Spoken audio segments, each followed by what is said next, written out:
जय माता दी दोस्तों, कैसे हैं आप सब। मेरे YouTube चैनल पर आप सभी का स्वागत है। श्रावण माह की शुक्ल पक्ष की एकादशी तिथि को श्रावण पुत्रदा एकादशी के नाम से जाना जाता है। श्रावण पुत्रदा एकादशी का व्रत संतान प्राप्ति के लिए रखा जाता है। इस दिन निर्जला व्रत रखना उत्तम माना गया है। हालांकि निर्जला व्रत यदि संभव ना हो तो आप फलाहार भी कर सकते हैं। मान्यता है कि इस दिन एकादशी का व्रत करने के बाद अगर व्यक्ति श्रावण पुत्रदा एकादशी व्रत की कथा को सुनता है तो उसकी सभी मनोकामनाएं पूरी होती है और पुत्र रत्न की प्राप्ति होती है।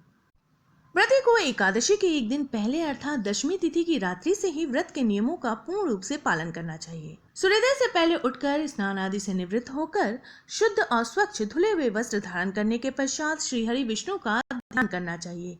उसके पश्चात व्रत का संकल्प लेना चाहिए। पूरे दिन निराहार रहकर संध्या समय में कथा आदि सुनने के बाद फलाहार करना चाहिए। दूसरे दिन ब्राह्मणों को भोजन तथा दान दक्षिणा अवश्य देनी चाहिए। उसके बाद भोजन करना चाहिए। इस दिन दीप दान करने का बहुत महत्व है। श्रावण पुत्रदा एकादशी 18 अगस्त 2021 दिन बुधवार को है।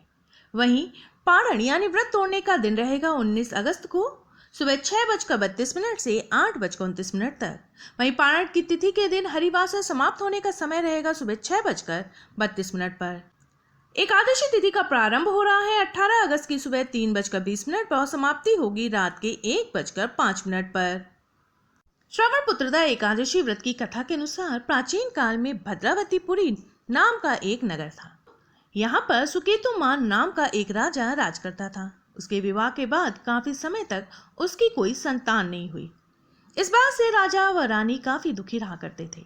राजा हमेशा इस बात को लेकर चिंतित रहता था कि जब उसकी मृत्यु हो जाएगी तो उसका अंतिम संस्कार कौन करेगा, उसके पितरों का तर्पण कौन करेगा। वो पूरे दिन इसी सोच में डूबा रहता था। एक दिन परेशान राजा घोड़े पर सवार होकर वन की तरफ चल दिया। कुछ समय बाद वहां जंगल के बीच में पहुंच गया। जंगल काफी घना था। इस बीच उन्हें प्यास भी लगने लगी। राजा पानी की तलाश में तालाब के पास पहुंच गया। यहाँ उनके आश्रम दिखाई दिए जहां कुछ ऋषि रहते थे। वहां जाकर राजा ने जल ग्रहण किया और ऋषियों से मिलने आश्रम में चले गए। यहाँ उन्होंने ऋषि मुनियों को प्रणाम किया जो वेद पाठ कर रहे थे।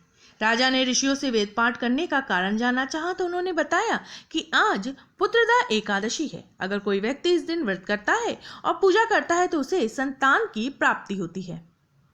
वह राजा बेहद खुश हुआ और उसने पुत्रदा एकादशी का व्रत रखने का प्रण किया।